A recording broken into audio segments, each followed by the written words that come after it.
Welcome to Drunk Bible Study. This show's mission is to read every single word of the greatest story ever told. A warning to our listeners, the hosts of this show are sinners, but they're doing their best. There will be drinking and there may be some swears. They did say they'd try to keep it clean, but I wouldn't put my money on it.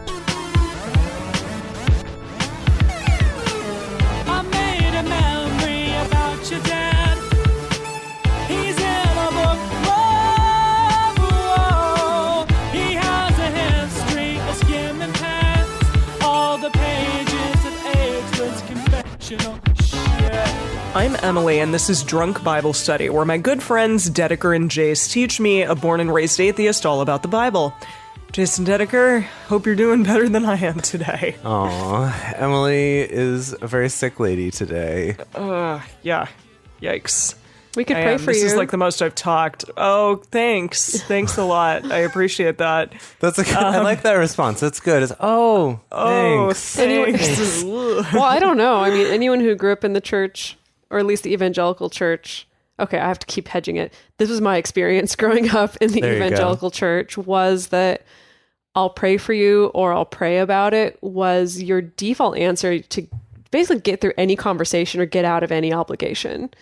Do you think anyone actually did pray? Oh, I think they did. Yeah, I think they did. But as a response, it's just this perfect filler response, you know? So it's like someone asks you to do something that you don't really want to do. You could be like, I'll pray about it. I was informed recently that my partner's mother prays for me, so that's thanks. nice. I'm willing to bet you have more than just her praying for you, Emily. Yeah, I think... Who? I bet there's a lot of I bet people... you my mom prays for you. Yeah. Well, thanks, Tamra. A lot of people. Yeah. No, but it was... Maybe all the people listening to the show pray for me. Probably. Yeah. Or a lot of... You've just opened up to me about some really difficult struggle in your life, and I don't know what to say or how to support you, so I'm just going to say I'll pray for you. I see. Yeah. So it's kind of this catch-all, I suppose. Okay. Yeah, that's good. I think the actual intent to pray for someone is not a bad intent. However, just the kind of the general slap a Band-Aid on it kind of approach of the whole I'll pray for you or I'll pray about it. I don't know how I feel about, but... Yeah. I'm sure it's good intentions. Yeah, definitely. Yeah.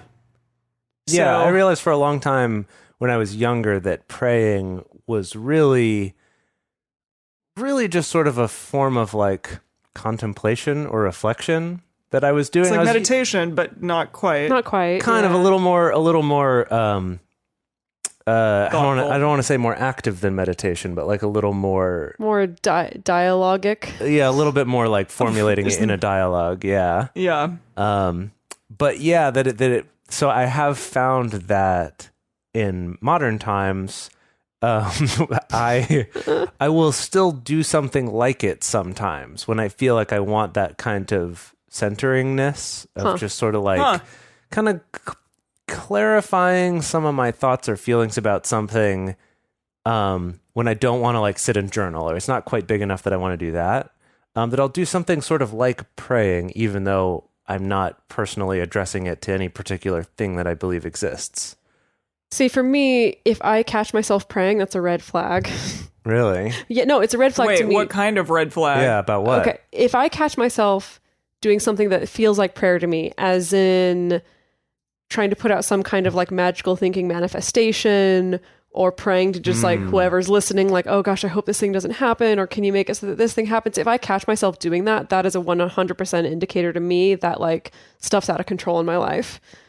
Interesting. Because I don't do that all the time. I haven't really done that since I was young, since I was a Christian. You know, I meditate and stuff like that. But if I've switched into that kind of thinking of just like kind of trying to magical thinking my way into a situation, then I'm like, oh, okay, I need to take a step back and find a way to calm down or find a way to actually get my stuff in order or something like that.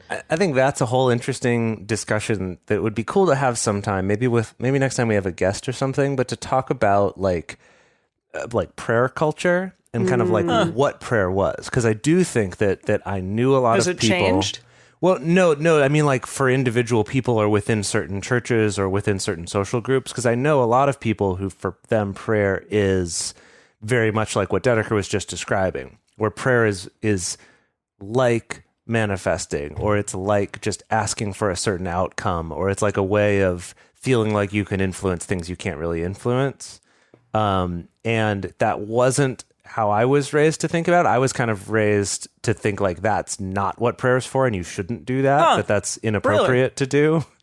Because it implies that you know better than God. I was given a prayer formula though to follow. Okay. Yeah, because I think my initial like when you're a kid, it was kind of like God is kind of like Santa, and you ask Thank him. goodness you're telling me all this, because I was gonna like be ignorant and be like, "How do you pray?" So there seems to be like different ways. Well, it can really vary. Yeah. Yeah. So I was given the prayer formula of you start out by praising God. Yeah. That's important. You can't rush straight to the ask.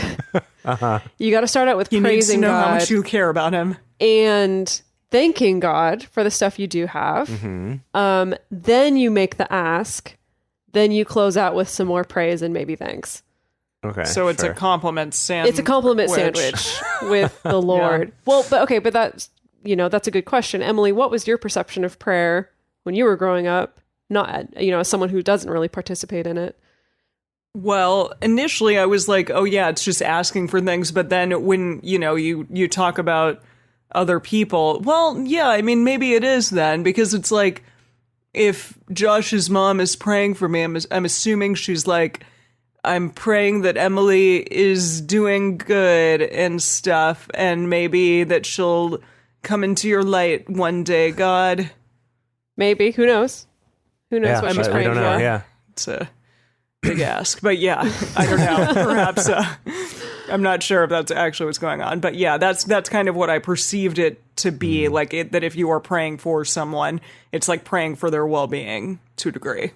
Yeah, or if someone's sick, just kind of putting forward coming back around. Exactly. Right. Everyone. Lifting you up. We're going to lift Emily up today. That the Lord will speed her healing and her recovery. But anyway, I think give her hey, you're interrupting my prayer. I'm sorry. I thought you were done. I can never tell when these things are finished. Sneakily roped things into a prayer. Okay. Okay, great.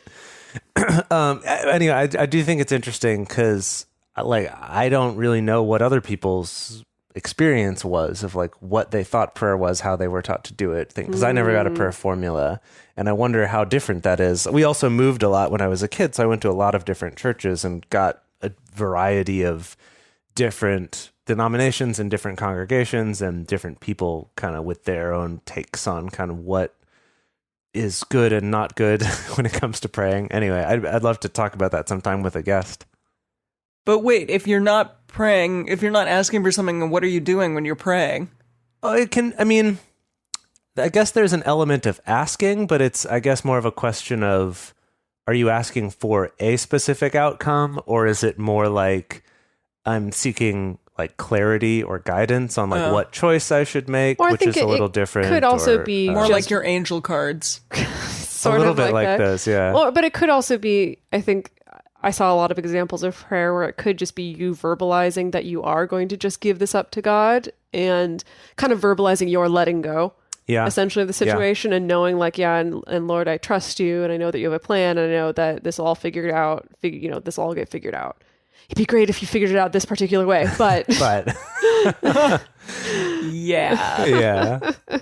All right. Wow, what a great little discourse on prayer. Yeah. Y'all. Indeed. I hope you all enjoyed it. Reach out to us on Twitter and on Instagram and all the places. Let us know what you think about prayer. Yeah. Should we read a Bible today? I think we should. Okay. What did we talk about last time? Now you're turning it back on me. Well, we finished our previously on, I think. Right? Did we reach the end of it? Or is that like all of Deuteronomy? No, I think we did reach I think we reached it. Yeah. Yes, I think we did. And there was some talk about Og, the king of Bashan, and his cool ass bed. Mm-hmm. How tall he was. It was a big bed. He's a big boy. Yeah. Yeah. Yep. And wasn't it made of steel or wrought iron or something? Yeah. Yeah. Sorry. I don't want to go into it now, but Dedeker and I went down a big rabbit hole of like mattress and bed technology history the other day, trying to understand I think why you people... should share with us during a bonus time. During the bonus, we'll talk about it then, yeah. Yeah, I did see a man who could have been related to Og or in that whole thing. Oh, yeah? In the tribe when I was at the Magic Castle with our friends last Saturday. Yeah, this man must have been like, he was probably like 7 feet tall. Goodness. He was just outrageously huge. But if you look at that and then like these guys, the Og and all them, they were like 13 feet? Supposedly, that's kind of what we calculated based on... Well, his bed was 13 feet tall. Yeah. So he might have been a little less than that, but still, that's pretty tall. Yeah. Like what, 12 feet? What? Can you imagine? Maybe he would he have just hit the ceiling of the Magic Castle. Maybe he just liked having a big old bed. You don't know. Maybe. Yeah, maybe. I would like a bigger bed, but yes. All right. What are we drinking today? Boy, let's see. I'm going to be drinking a Green Label beer today, which is basically the sort of middle-of-the-road beer you drink in Japan. That's my impression of it. It's not bad. Yeah. I'm drinking a horoyoi, which we've talked about on the show before. It means half drunk. They're these basically slightly alcoholic sodas that are great. Mine is a cassis and orange flavor. And that sounds nice. Cassis? I don't know. In Japanese, they call it cassis. kashish. They call it kashish. So, no, cassis. I have no idea what that is, and but it's really popular in Japan. They love it, and I finally Googled it, and it is a syrupy blackcurrant liqueur produced mainly in Burgundy. So it's kind of a delicious like blackcurrant and orange little mixy flavor drinky thing, and I love it. Yeah. That's awesome. What about you, Emily? Tell us about what you're drinking on this sick day. So I'm double fisting it over here because I didn't want to like deprive myself of some fun. But, and I'm not on any, like, medication or anything. I'm just, like, going the homeopathic route here of trying to cure myself. But with that, I am drinking both a Rosé Brut by Underwood that's in a can.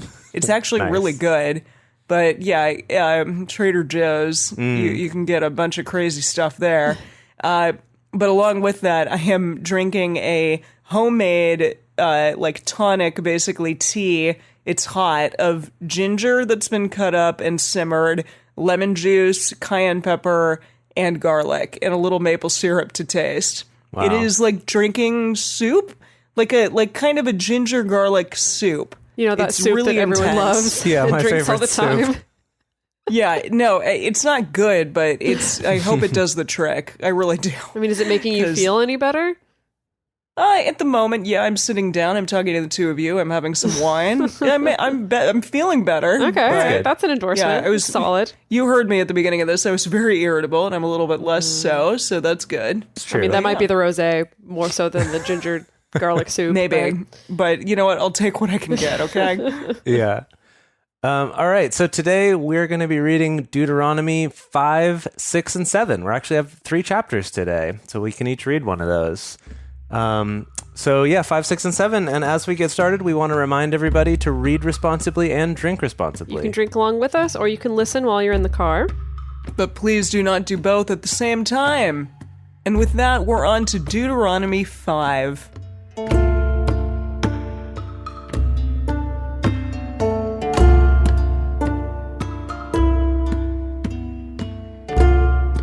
Oh boy, here we go. This is definitely the most I've talked all day today. Okay.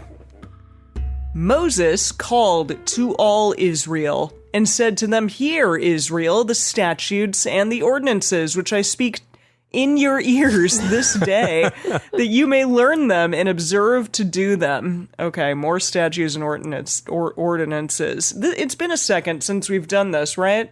Am I wrong? I mean, a couple episodes since we've had some statutes and ordinances. Maybe 3 episodes. Yeah, it feels like a little while. Okay. Yahweh, our God, has made a covenant with us in Horeb. Yahweh didn't make this covenant with our fathers, but with us, even us, who are all of us here alive this day. Yeah, I mean, we're standing here, so we're alive, Moses. Yeah. Cool. Yahweh spoke with your face. Oh, sorry. What? With you face. I thought that it said he spoke with your face. That was pretty. I wouldn't put it past them to say Yeah, it's something like true. that. Yeah, but no, he spoke with you face to face on the mountain out of the midst of the fire. I stood between Yahweh and you at the time to show you the word of Yahweh, for you were afraid because of the fire, and didn't go up onto the mountain, saying, I am Yahweh your God, who brought you out of the land of Egypt, out of the house of bondage. You shall have no other gods before me. I remember this. This was Okay. back before the golden calf. Oh yeah, we're kind of recapping the 10 Commandments. Maybe we did preview Yeah. that would happen. Exactly. Wait, how long ago was that? Like The 10 Commandments. year wide? Well, yeah. Like how You long mean in our has it timeline been? or in the Israelites' timeline? I don't know. In the history of the world's timeline. Yeah. Is there a difference between ours and the Israelites?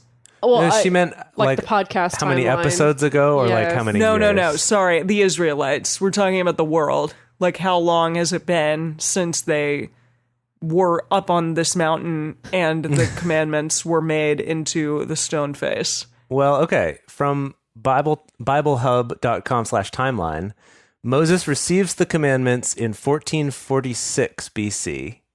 Okay. 1446, and now we're in Deuteronomy, which is 1406. So 40 years? Yeah. It's weird to go backwards in time and I have that know, actually be right? forwards. I'm Yeah. like, what? Okay. It's like we're in Australia or something. Like everything's flipped on its head. Okay. It swirls down the other way. Time, that is. Exactly. Time goes Exactly. down the toilet the other way. Okay, so 40 years. So conceivably, some of these people are new people and some of the people who were there are dead. Well, I think all of them, except for a couple, would be dead, right? Yeah, that was the Well, implication. that's the thing. So why is he saying this? Because it's He's new like, people. They weren't there. He's got to review it with No, them. it is confusing, though, because he's Yes, saying, exactly. but God gave this with us and not with your fathers. But I Yeah, think the he's timeline's weird. Yeah, that is confusing. That's why I'm asking. I'm like, what? Because you sure, Mose? Yeah. You sure, Mosey? Unless, I don't think unless it's one of these things where the timeline of Deuteronomy jumps back a little bit. Or Uh-huh. Or is he saying this in a way of like, this isn't a covenant that Yahweh made that you can think about it like, oh, he made that with our fathers, with our previous generation, so we don't need to worry about it. And Moses is reiterating, no. Speaking it's more still metaphorically. relevant to us today. It's not just, maybe that's what he's saying? Maybe, yeah. So this is his kind of reminder to the new people. Hey, this is with us, not just our fathers. Yes. Okay. Huh. Okay. Okay. Sure. Yeah, Interesting. maybe. Yeah, I don't know. So you shall have no other gods before me. You shall not make an engraved image for yourself, nor any likeness of anything that is in heaven above, or that is in the earth beneath, or that is in the water under the earth. You should. I don't know if that's how earth works, Moses, but sure. You shall not bow down yourself to them, nor serve them, for I, Yahweh, your God, am a jealous God. Yeah, no poop. You are. Visiting the iniquity of the fathers on the children, and on the third and on the fourth generation of those who hate me, and showing loving kindness to thousands of those who love me and keep my commandments. Okay. There's a lot to unpack there. What's happening? So right. Visiting the iniquity of fathers on the children and on the third and on the fourth generation. He's reiterated this a couple times before, that if you do something wrong, I know I'm a forgiving and loving kind God, but if you do something wrong, I'm not just going to punish you. I'm going to punish your children and your children's children and your children's children's children. And in this case, I see. 4 generations. Yeah, I see. Okay. And then I'm going to show loving kindness to those who love me and keep my commandments. And by loving Okay. kindness, I mean I'm going to allow them to live and not die in a fire. No, he gives them So- the ability to mess people up in battle and take their lands. Sure, And okay, not, that too. and not feel bad about it. That He gives too. them that. That is the paragon of loving kindness. Yep. I don't know about that. So basically God's blackmailing everyone. I don't know. Maybe not blackmailing, but Blackmail's he's not like, quite the right word. It's just yeah. that he doesn't Well, really love okay, them he's like- unconditionally. It's kind of a conditional love. Oh, it's conditional for sure. Yes. Yeah. There you go. Yeah, 100% okay, fine. conditional. Cool. So, you shall not take the name of Yahweh your God in vain. Whoops, done that a lot in my life. For Yahweh will not hold him guiltless who takes his name in vain. Observe the Sabbath day to keep it holy as Yahweh your God commanded you. 6 days you shall labor and do all your work, but the seventh day is Sabbath to Yahweh your God. In it you shall not do any work, you nor your son, nor your daughter, nor your manservant, nor your maidservant, nor your ox. Well, okay. I guess you won't put the animals to work. Yeah. I'm just like, what if a dog like starts digging? I mean, technically he's working, right? What if it picks up sticks? Exactly. What if he just wants to play and you're like, we got to kill this animal, which is horrible. What if he fetches your slippers? Nope. Or your paper? Yeah, No. Can't do seriously, it's awful. So, nor your ox, nor your donkey, nor any of your cattle, nor your stranger who is within your gates, that your manservant and your maidservant may rest as well as you. I mean, I do appreciate that Yahweh does throw that in there. That it's like the Sabbath day is a day of rest, not just for you, but for everyone here. Everyone who's in your tribe. You know, you can't just be like, well, that's my day to not do anything while I make my servants do extra work, you know? No, totally. Yeah. I do like that because I'm watching this HBO show Succession about like a bunch of like very, very wealthy like Rupert Murdoch types. And they all have manservant and maidservant type people. And I'm like, they definitely don't give them a day off, I feel. Maybe they do, but yeah, it's nice that God just incorporated that in there for everyone. All right. Where am I? You shall remember that you were a servant in the land of Egypt, and Yahweh your God brought you out of there by a mighty hand and by an outstretched arm. Therefore, Yahweh your God commanded you to keep the Sabbath day. Honor your father and your mother as Yahweh your God commanded you, that your days may be long and that it may go well with you in the land of Yahweh which your God gives you. So we're like doing a crash course in like the 10 Commandments, right? Is that what this is? We're reiterating these still stand. But I mean, he's clarifying some of them a little bit more than they were last time, I thought. I feel like last time when we read the 10 Commandments, we blew through it a lot faster than I... Well, last time, we blew through... I feel like we're blowing through it again. Well, we blew through the 10 Commandments and then it was all the bylaws forever. Right, all the clarifications. Yeah, that's true. Wonder if we're going to do that again. Maybe. How fun. Okay. You shall not murder, neither shall you commit adultery, neither shall you steal, neither shall you give false testimony against your neighbor, neither shall you covet your neighbor's wife, neither shall you desire your neighbor's house, his field, or his manservant, or his maidservant, his ox, or his donkey, or anything that is your neighbor's. Don't you be looking at his ox or his donkey. I know he's got that real strong ox, but no, you can't want it. Don't covet that. Was that 10? I guess it might have been. So, yeah, okay. These words Yahweh spoke to all your assembly on the mountain out of the midst of the fire, of the cloud of the thick darkness with a great voice. And he added no more. I mean... Except for all the other stuff that he added. Yeah. But I guess didn't add more to that particular list to everyone. Right? He added more that he said just to Moses, but this was to everyone, I guess. Well, it still was Didn't to Moses. Moses It still say was that through to Moses. Yeah, it was still through Moses. But I guess This they is a confusing saw it, book. Yeah. But they saw it there. Like the fire was there and everyone was in front of it and Moses just had to translate as always, I guess. Yeah. Okay. Okay, so he added no more. He wrote them on 2 tablets of stone and gave them to me. It happened when you heard the voice out of the midst of the darkness, while the mountain was burning with fire, that you came near to me, even all the heads of your tribes and your elders, and you said, Behold, Yahweh our God has shown us his glory and his greatness, and we have heard his voice out of the midst of the fire.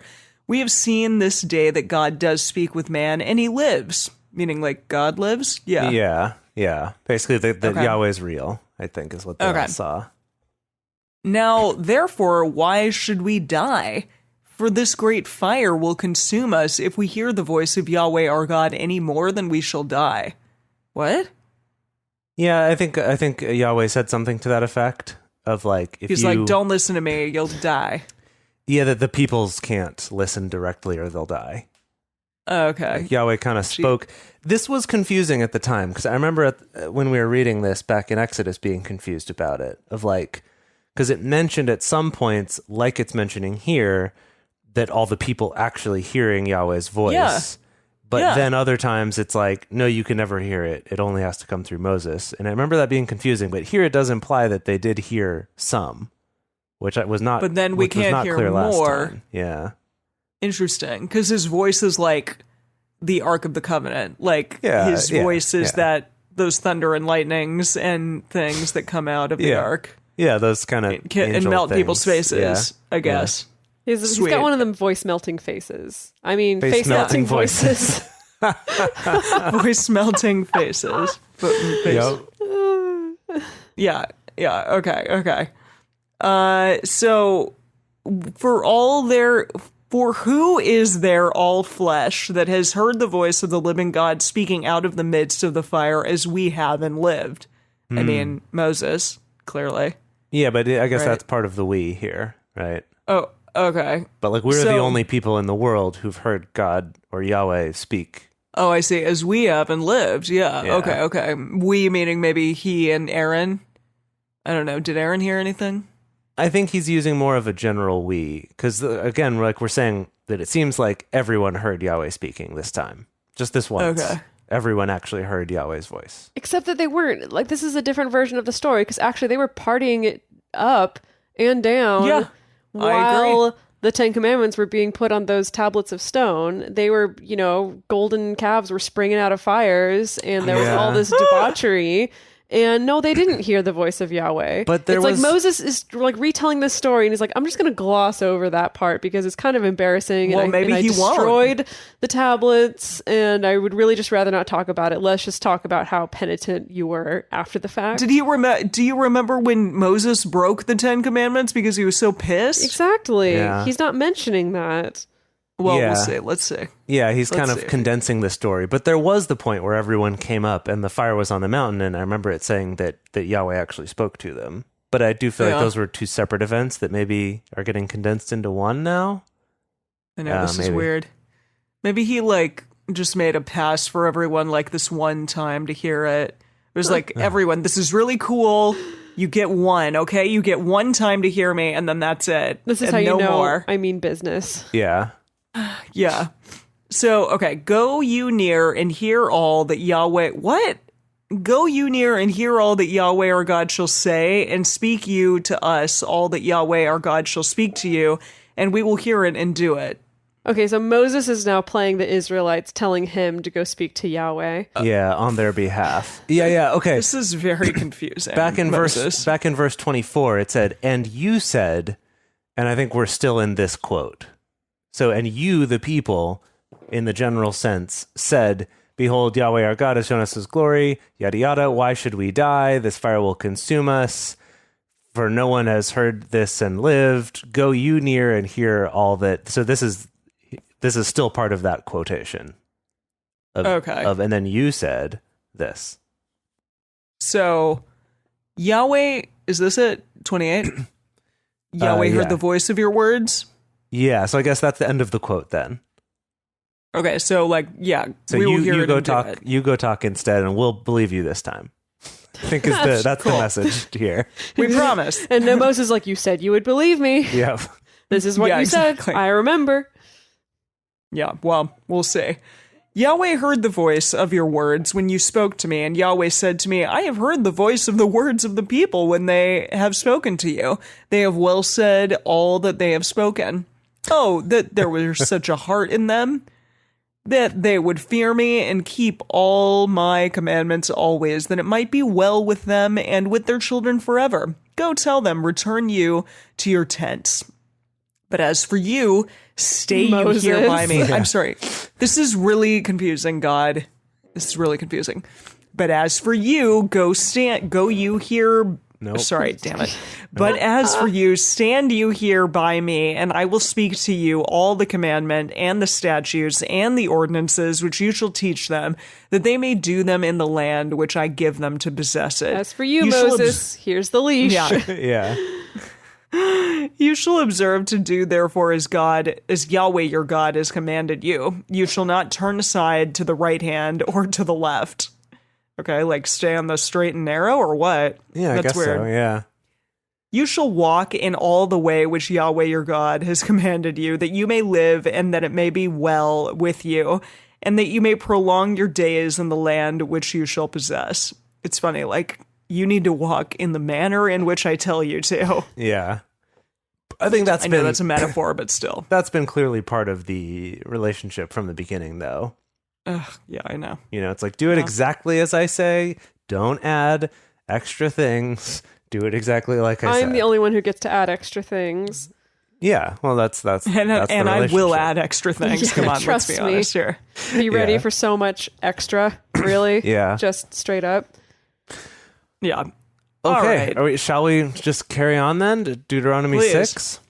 Oh boy, here we go. Verse 1 is, Now this is the commandment, the statutes, and the ordinances which Yahweh your God commanded to teach you, that you might do them in the land where you go over to possess it.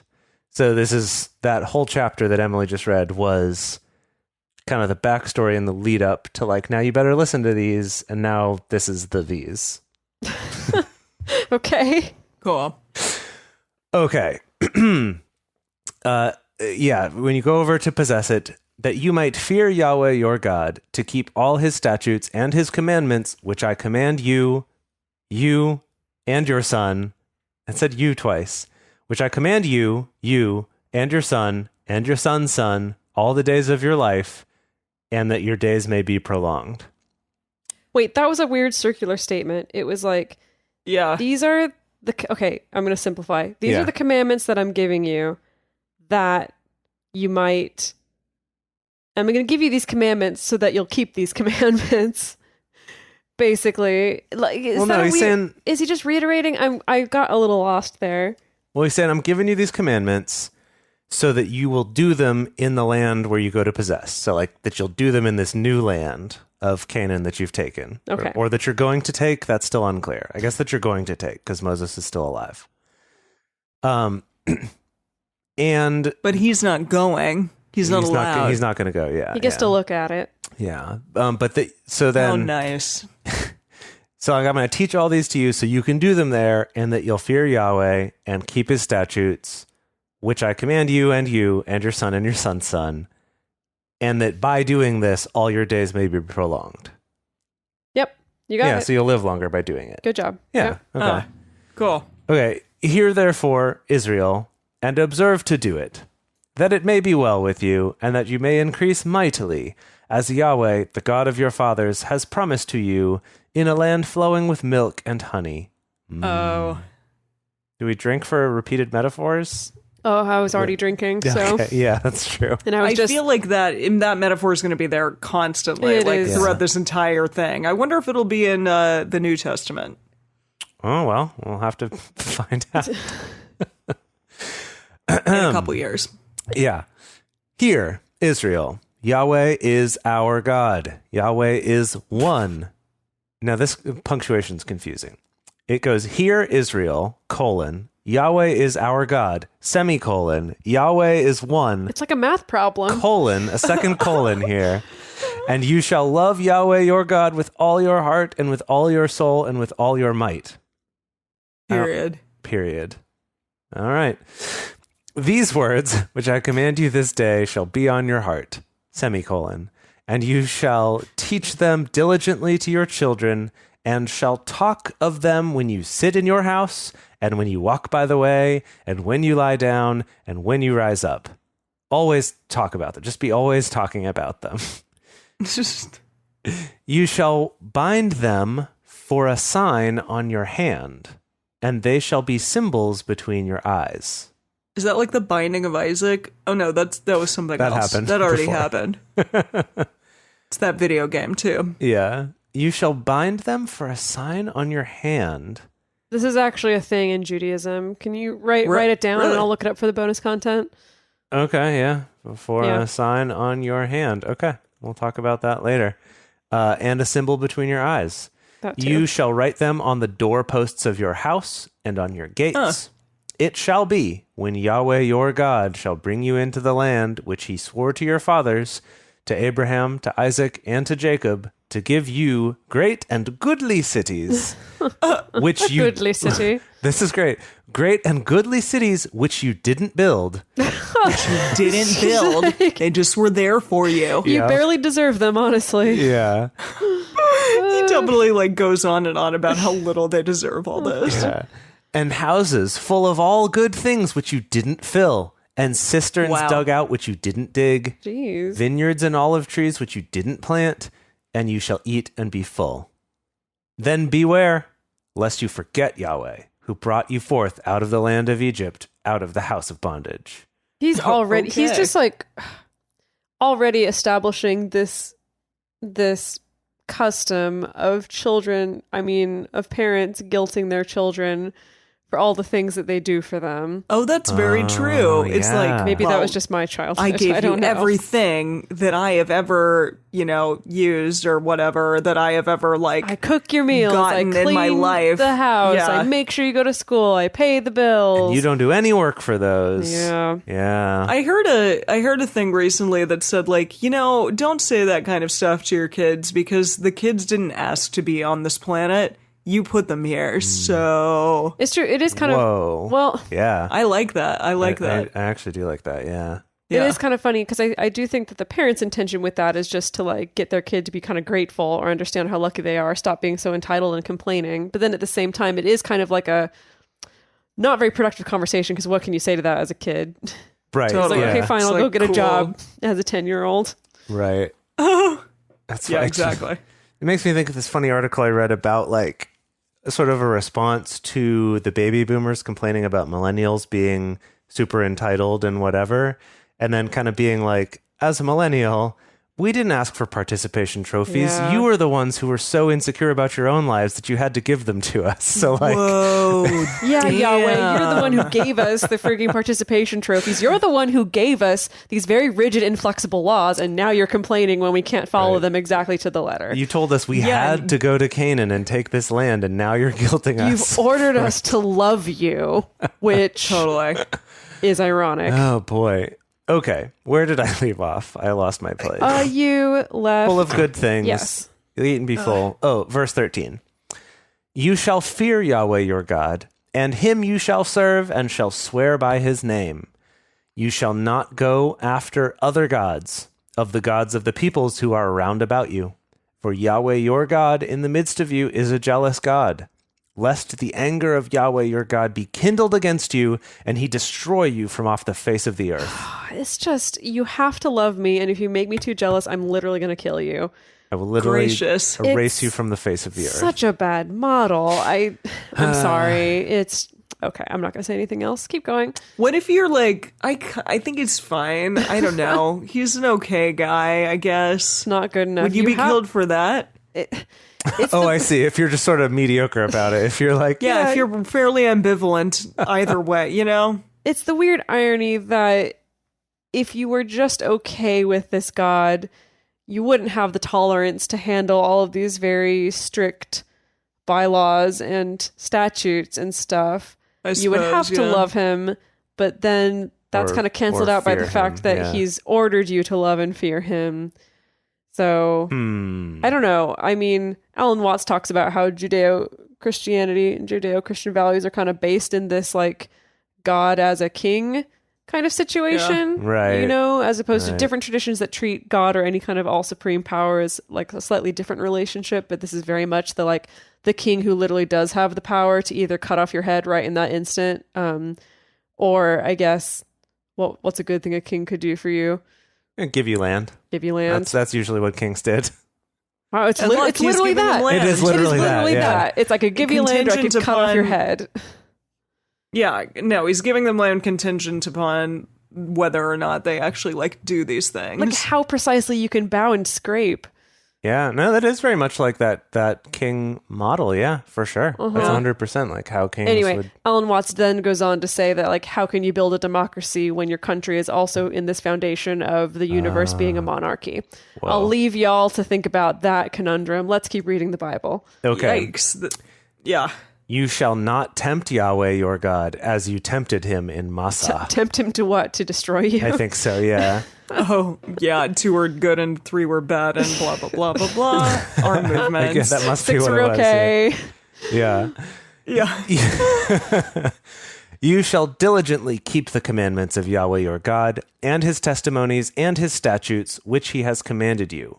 You shall do that which is right and good in the sight of Yahweh, that it may be well with you, and that you may go in and possess the good land which Yahweh swore to your fathers, to thrust out all your enemies from before you, as Yahweh has spoken. When your son asks you in time to come, saying, what mean the testimonies and the statutes and the ordinances? What mean the testimonies? Yeah. What mean the testimonies, the statutes, and the ordinance which Yahweh your God has commanded you? Daddy? Daddy? Daddy? Daddy? What mean Daddy? these? Daddy? Daddy? Oh. What mean these crazy sounding testimonies? Then you shall tell your son, we were Pharaoh's bondservants in Egypt, and Yahweh brought us out of Egypt with a mighty hand. And Yahweh shone signs and wonders, great and sore, on Egypt, on Pharaoh, and on all his house before our eyes. Yeah, you can say that again. He killed all the firstborns. He did some And a things. bunch of other stuff. Daddy, are you talking about infanticide? Oh, yes. That's exactly son. what I'm talking about. Oh, yes. And he brought us out from there that he might bring us in, to give us the land which he swore to our fathers. You mean all those people he killed? Yahweh commanded us to do all these statutes to fear Yahweh our God, for our good always, that he might preserve us alive, Sorry. as at this day.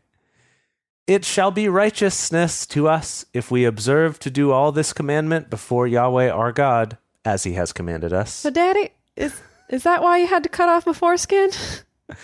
Daddy? Yes, son, that's why. Is that why I watched you feed poison to Mommy?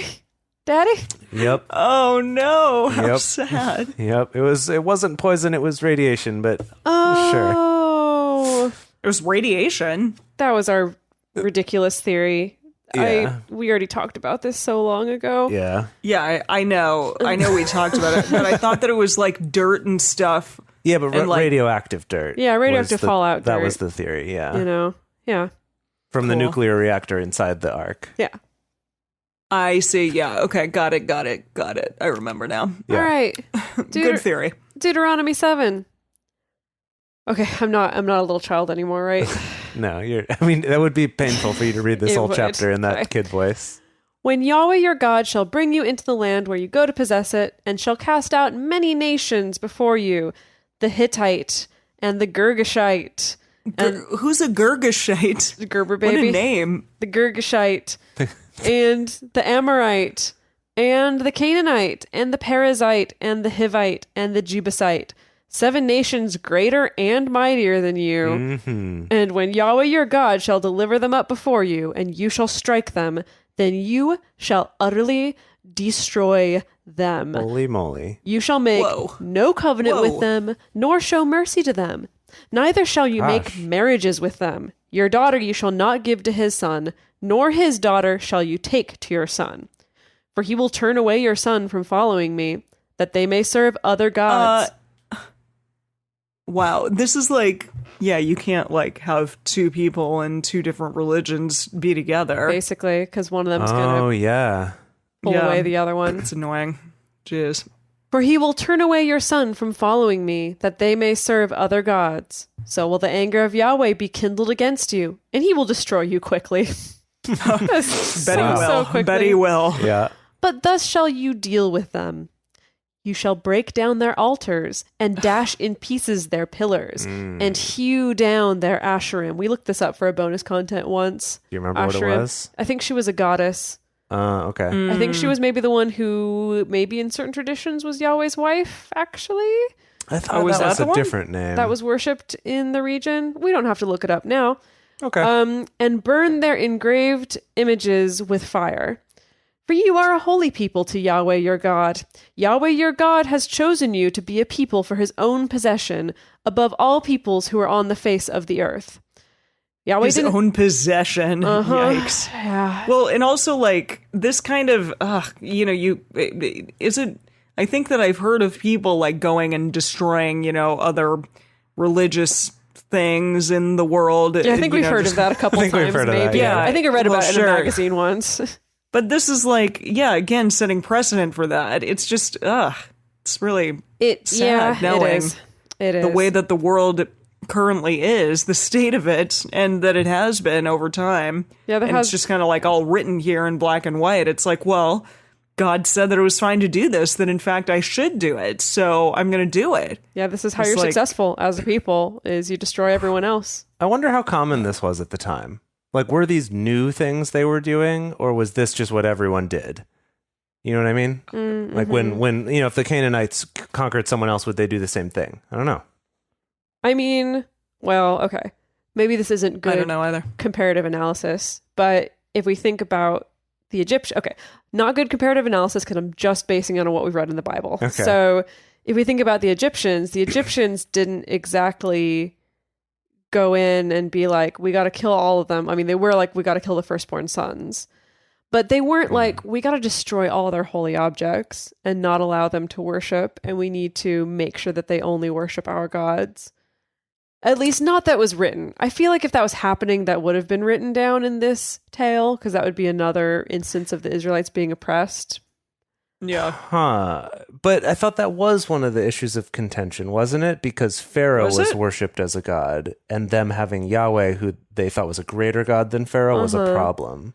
Well, sure, But but wasn't that a problem with Joseph? Or there was something where I remember that coming up. well, if you don't remember specifically, Yeah. okay. Yahweh didn't set his love on you, nor choose you, because you were more in number than any people, for you were the fewest of all peoples. Really? Really? Because it Okay. seemed like the numbers you were given leaving Egypt Yeah. was a lot of people. They were pretty ample. Yeah, You know? okay.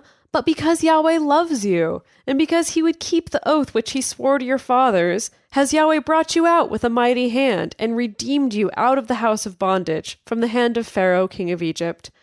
Know therefore that Yahweh your God, he is God, the faithful God, who keeps covenant and loving kindness with them who love him, and keep his commandments to 1,000 generations. There's a lot more love talk than we've gotten Yeah. up to this point. I noticed that. That is a little surprising. Yeah, like really playing up how loving kindness-y. Yeah.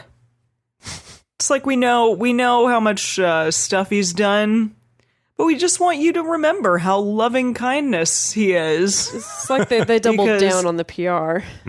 Yeah, exactly. This is a propaganda book for sure. Or maybe, again, if Deuteronomy was written actually not at the time that all this stuff was happening, maybe it's kind of like cultural trends around gods were changing, and so there was more of this narrative of like, hey, it's important if your god loves you back. Maybe. You Yeah. know, as opposed to him just being this ridiculous power that we have no way to influence or dialogue with, that maybe just the trends in God worship in general was, oh yeah, loving gods are in. They are in, baby. Loving Super gods in. are in. Okay. And he repays those who hate him to their face, Oof. not behind their back, to destroy them. He will not be slack to him who hates him. He will repay him to his face. Sweet. Right in the face. You shall therefore keep the commandment and the statutes and the ordinances which I command you this day to do them. It shall happen, because you listen to these ordinances and keep and do them, that Yahweh your God will keep with you the covenant and the loving kindness which he swore to your fathers. And he will love you and bless you. So he has so much more love. Yeah. This It's a love lot has of been said love. a billion more times than we've ever encountered it in the entire Old Testament so far, I think. More times in this episode than in all the rest of the Old Yes. Testament that we've read so far. So he'll love you, he'll bless you, he'll multiply you. He will also bless the fruit of your body What? and the fruit of your ground, your grain and your new wine and your oil, the increase of your cattle and the young of your flock in the land which he swore to your fathers to give you. I just love that it's like the multiply, he's going to multiply you, like they're clones or something. Like I can just see like everyone kind of being cloned and coming out. You shall be blessed above all peoples. There shall not be male or female barren among you or among your That's cattle. What a promise. Oh, okay. That's- yeah. Wow. That's a big proclamation right there. Yahweh will take away from you all sickness, and none of the evil diseases of Egypt, which, Excuse me? will he put on you, but will lay them on all those who hate you. That sentence didn't quite What? make sense. I think they were No. trying to say that He's going to disease the people who don't believe in me. Yes, none of the evil diseases will he put on you. He will lay them on all those who hate you. I got it. Well, okay. I call Okay. bull poop on that one right there. Well, it's kind of this impossible goal to reach, right? It's like all of these statutes I do feel like are impossible for all human beings to carry out through the entirety of their lives, and especially for all human beings, a huge group of human beings to concurrently carry out all of these statutes. So I if see. anything bad happens, there's always going to be the excuse of like, it's because someone did something bad, right? Yeah. It's that's an true. impossible goal to hit. You Yeah, know? yeah, that makes sense. Yeah. Yeah. So Yahweh never actually has to put his money where his mouth is, essentially. Because you're not going to do all these Yeah, things. because they're not. So Because they're Yeah. human and they're imperfect. Yeah. And that's how it's going to be. We Wow. establish this ritual for cleansing yourself because we establish that being unclean is temporary and can be cleansed. So we know you're going to get unclean in some way, but we're still Yeah. going to dangle in front of you this idea of like, if you could by your own power somehow actually follow all this stuff, then oh my goodness, I'm going to give you like a freaking solid gold toaster. You're never going to get sick again. Like you'll never get adult acne ever in your life. Like all the sex you ever have is going to be good. Everyone's going to be fertile. It's just going to be great. You shall consume all the peoples who Yahweh your God shall deliver to you. Your eyes shall not pity them, neither shall you serve their gods, for that will be a snare to you. If I can speak English, Wait, what? this is a difficult chapter. It's difficult to understand. Yeah. if you shall say in your heart, these nations are more than I, how can I dispossess them? You'd probably be a reasonable person. These nations are more than I, meaning like they have more people in them? Yeah, and greater. Greater, I guess. Yeah. Yeah. Okay. You shall not be afraid of them. You shall well remember what Yahweh your God did to Pharaoh and to all Egypt. Awkward. Yeah. Oof. The great trials which your eyes saw, and the signs, and the wonders, and the mighty hand, and the outstretched arm, whereby Yahweh your God brought you out, so shall Yahweh your God do to all the peoples of whom you are afraid. Moreover, Yahweh your God will send the hornet among them, until those who are left and hide themselves perish from before you. I'm in my mind, he's talking about the green hornet. Oh, see, because in my mind it was a callback to when we were talking about bees and stuff. The Green Oh. Hornet? Yeah, because he's talking about these bad guys, and it's like you send in the green hornet, and him and Kato go in and mess everyone And that's up. not. Is that also Jeremy Renner? Is Jeremy Renner back? Who plays the Green Hornet? Well, No, that was wasn't that? Oh, what's his who name? was that? It was Seth Rogen, right? Yeah, Seth Rogen. What? Seth Rogen? Yeah, Was not Seth part of the Rogen? same universe. Right. I don't think. Okay, so we'll Right, send in isn't Seth Green DC? Rogen. Green Hornet's a DC thing. Yes. Yeah. Okay. Yeah. Yes, we're gonna send in Seth Rogen. I'm looking That up would some be weird. translations here because I'm confused about this. Okay, This about the hornet, hornet? thing. Some translations are saying God will send terror on them, which is interesting. Send hornets. Okay, so the English Standard Version says hornets plural, not just the green hornet, but just hornets. Single Hornet. God's Word translation says the Lord your God will spread panic among them. Huh. Yeah, a few of them say panic among them. I mean, if there were hornets among me, I would panic for sure. Yeah, that's true. Depends on the amount of hornets. Interesting.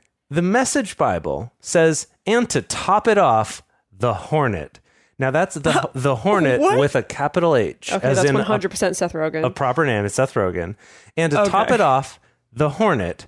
God will unleash the hornet on them until every survivor in hiding is dead. Jeez. Okay, we gotta look that up. Yeah, we'll do some research What exactly on that for the the Make a bonus. note hornet for the bonus. is. The Hornet. capital H hornets. Okay. You shall not be That's scared hilarious. of them, for Yahweh your God is in the midst of you, a great and awesome God. So awesome. Our God is an awesome God. God is an awesome God. It's Yeah. true. Okay. I toyed with the idea of a variation on that being our theme song for this show. Is it not copy protected? Oh, it is. That's why I was going to be a sort of a parody of I it. see. Okay. That Wait, I is was that going a- to write. What is that? What? Our God is an awesome God. He reigns from heaven above with wisdom, power, and love. Our God is an awesome God. The number of times I'm we're going to just sing gonna on the drink some show more. and terrorize Emily, I just love it. Yeah, her face during that singing was delightful. Okay. Our God is an awesome God. It's by Lifehouse, I think. Is it really? Is it that I think modern? so. Yeah, it's more modern than I expected. Is Lifehouse... Didn't they have a one song that was... They had a lot of songs. No, maybe I'm thinking of someone else. I thought that they had like one hit. Yeah, sorry. It's Awesome God is a contemporary worship song written by Rich Mullins. And it was originally recorded in 1988, but it was covered by everybody. That's not It's covered by Lifehouse. everybody. It's like the quintessential contemporary Christian worship song, I feel. I don't know if I would say you're it's going to take issue with that. Well, it's one of. Sure. But I think that when you think of just, it scratches all the boxes. It scratches those boxes. The box. It scratches them down and up. Just gently It checks scratches all them. the boxes of easy to learn, simple lyrics, has hand signals that go along with it, very simple melody. Your favorite. Yeah, Dedeker loves the hand signals. Not that go really along that with it. great of a song. Like it scratches all those boxes. Yeah. Okay. Dedeker, you're funny. Scratches them Your right turn out. of phrase sometimes is I'm very drinking funny. and And I also the hate way it. in which you pronounce things. There was something at the beginning of this episode that I was like, I wanted to. I forget what it was. dang, but- I Tease missed me it. about it later. I'm gonna keep reading the Bible. Okay. Okay, yes, great and awesome God, yes. Yahweh your God will cast out those nations before you, little by little and little. You may not consume them at once, lest the animals of the field increase on you. What does that mean? Sorry, what? What? And also consume them? Are we talking about cannibalism here? Cannibalism? Cannelloni? What does the message say about this verse? What verse number is this? 22. 22. Okay, hang on. Let's see. Also, like, the animals of the field increase on you. Like, are the animals just going to increase and become so massive and mighty that, like, you can't get through to these other people to, like, kill them? the message is wacky. God, your God, will get rid of these nations bit by bit. You won't be permitted to wipe them all out at once, lest the wild animals take over and overwhelm you. Okay, hang on. I know why this verse is in there. What? I 100% know why this verse is in there. Why? It's Please because enlighten us. some smarmy Israelite was like, well, if Yahweh's going to hand over all this land to us and like we're destined to have it, and if we follow his statutes, he's just going to give it to us, why can't he just like let us wipe out everyone at once, and just click, snap your fingers and then gone. And then Moses is like, well, I mean, can't procreate that fast. Yeah, well, it's just, like he could. It's like Yahweh he could if he wanted to, but if just think about it. Like if you got rid of everyone at once, like what's left? Huh? What's left? And all the wild animals are going to take over. They're just going to, And they're going to have so much the giraffes food and the gorillas are just going to come eat. galloping in, and they're going to take over the cities full of good things, and they're going to eat all the grapes in the vineyards that you didn't plant, and they're going to climb up in the watchtower and throw their own feces at you, and then you're going to be sad. Okay. I was imagining almost more of like Narnia world, Even where it's better. like all the centaurs and the satyrs and all of them are going to take over. unicorns? And Like have you seen what's happening in Greece? Do you want that? I don't think that you want that, do you? This is how we get centaurs. Oh, snap. You're right. Did centaurs happen now? No, What is no, that question, that's Emily? it. I What is, don't- hang on. No, hang on, Jace. Hang Okay, on. I'm sorry. What is that question, Emily? What do you mean It by wasn't that a real question. It was Okay. just like, I I don't understand like why those two things were related. Like you were talking about centaurs and then you're like, Greece has animals on throwing was- feces at the humans. Like what? He was making a reference to humans and animals crossbreeding with each other and making things like centaurs. Because you said Narnia with centaurs, and so then I was referencing Greece and Greek mythology that has centaurs and kind of holding them up as Okay. a example of like, this is what we don't want to have happen when the I wild thought you were animals talking take about over. Greece currently because, they're like having a little bit of a challenging time right now. I know all the then centaurs And so, there hang on, are- you thinking it was you thinking, overrun hang on, by hang on, Emily, centaurs. hang on. And so you thinking You I was talking hang about on. Greece currently prompted you to ask if centaurs are a thing again. You know, you were talking about all of those things at once. I didn't know where your timelines were because, remember, like, it said, I thought that, like, it was common knowledge that, like, unicorns maybe used to be around. Like, Is that probably common not. knowledge? I don't know. Like, people were like, yeah, they're just extinct now. It's probably crap, but maybe. I thought that it was just What? that someone saw a rhinoceros once and poorly described it to someone, and then they wrote it down as like a horse with a horn, because that stuff happened love that. all the time back then when you couldn't I just take a bet. picture on your smartphone and be like, this is what it looks like. You could be like, it's this that's a big beast rhinoceros. with like four hooves, and it runs along the ground and it has this big horn, and then you're like, ooh, I know what But that it's on is. their nose. The horn is on their nose, not on their forehead. Well, but you also have to account for there being language barriers and things getting mistranslated right. and like that stuff happened all the time. That's why freaking mermaids are because someone saw a manatee once. They're like, I saw this manatee manatees. and it was so hot. They're like, the bottom half was like a fish and the top half was really adorable. And then someone drew a mermaid. So it was like, oh, like a person, but with a fish bottom.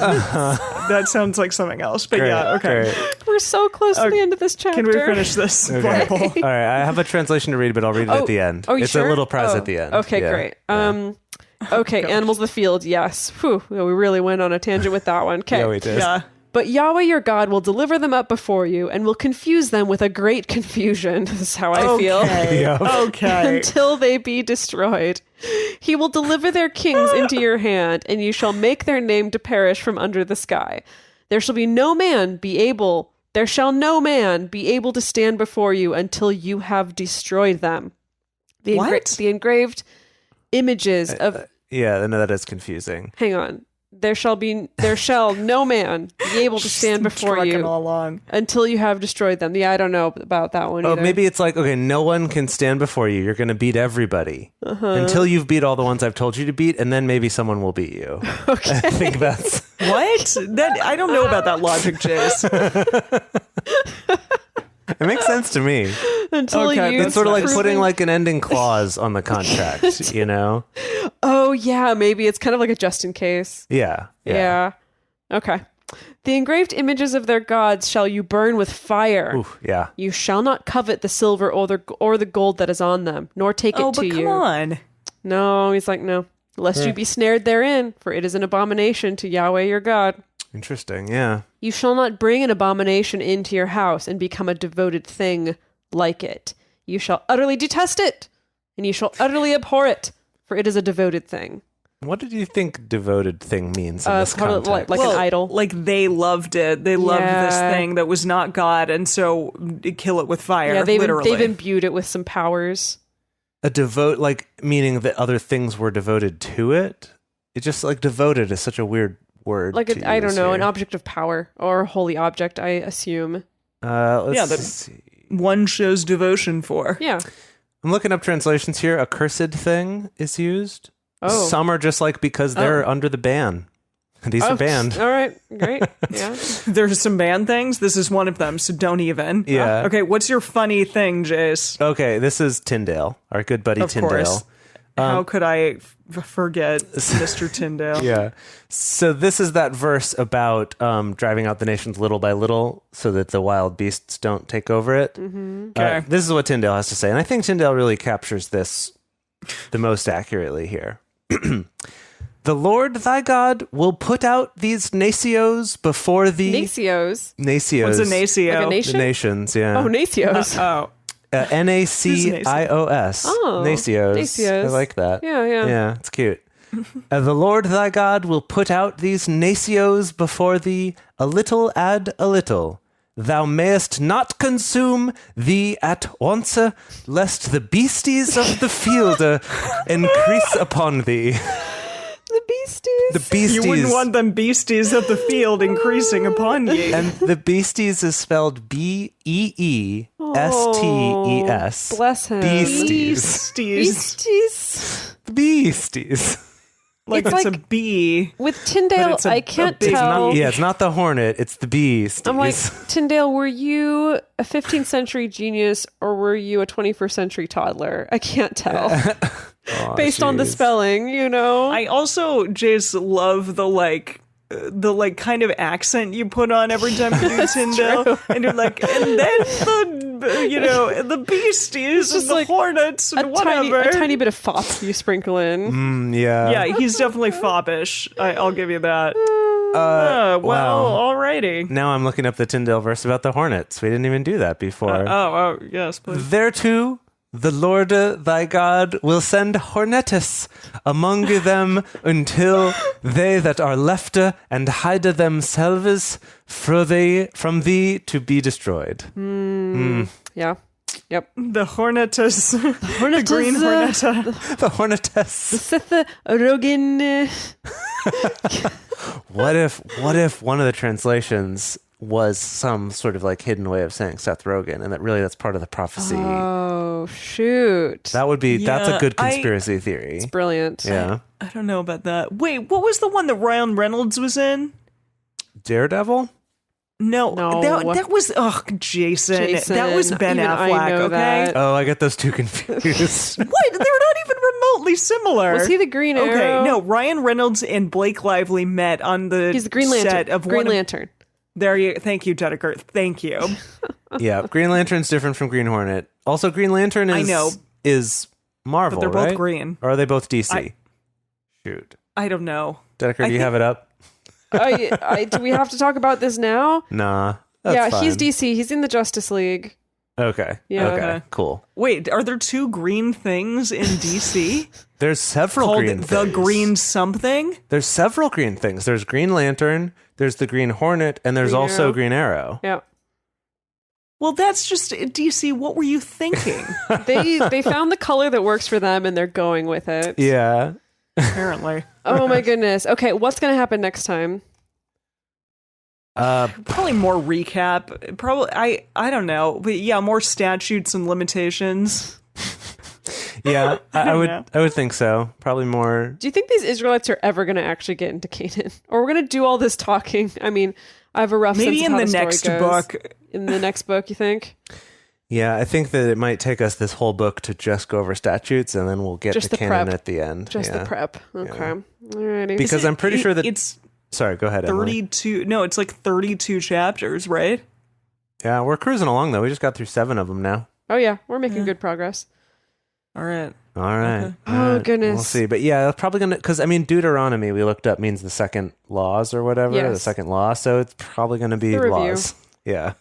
We love laws. That's okay. We love laws on We love this it. show. We Laws love- are great. Do we? Yeah. Yeah, we need to know Okay. how to act. We need Mm-hmm. to know what shellfish to not eat. This is the context that I think All is of gonna them, if set you may.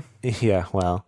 This is gonna set the stage for everything that we learn after this. So I think it's important to really like drive home this is the cultural basis and like the base set of laws that literally everything else in this whole book is going to be based on this. Right? Because it's all Really? about the Israelites. Right? It's all The about rest of the New Old Testament. of all of it. Okay. Because Jesus was an Israelite, he was a Jew. So like they're all Yeah. part of this same lineage. So like having this foundation, that's why it's worth learning, I think. All right. You know? Yeah. I almost just asked if Jesus was some random Jew. And then I was like, I guess technically, according to these people, he wasn't. But according to the Jewish people, he might have been. Wait, according to Just which some people? Like, or maybe, sorry, the New Testament people. Christians, that's what they're called. No, I mean, Jesus was a Jew. Christians Yeah. do know that. Yeah. He was I'm not, a Jew. I was But she saying, meant like, just a random if he was guy. some random guy. Yes. Yeah. No, the New Testament does try to show that his lineage is related to important people because that's important, I guess. Right. But either way, he Cool. was a Jew nonetheless, which meant that he was raised with these sorts of things being part of his culture. Okay. So, yeah, Interesting. it's worth Wow. knowing. Amazing. Okay, so let's wrap things up. That's it. I got nothing else. Thank you for joining us for Bible study today. If you want even more Drunk Bible Study, including ad-free episodes, early releases, personal toasts on the show, and more, become one of our patrons at patreon.com/drunkbiblestudy. If you enjoy the show, take a moment to subscribe and write us a nice review on iTunes or Stitcher, letting other people know what you like about it. You could also find us on Twitter at Drunk Biblecast, on Instagram at Drunk Bible Study, or send us an email to info@drunkbiblestudy.com. Drunk Bible Study is created and produced by Emily Matlack, Dedeker Winston, and me, Jace Lindgren. Our theme song is Book Club by Josh and Anand from their album Home of the. The theme song for the book of Deuteronomy is Truth in the Stones by Kevin MacLeod. For more information, visit us at drunkbiblestudy.com.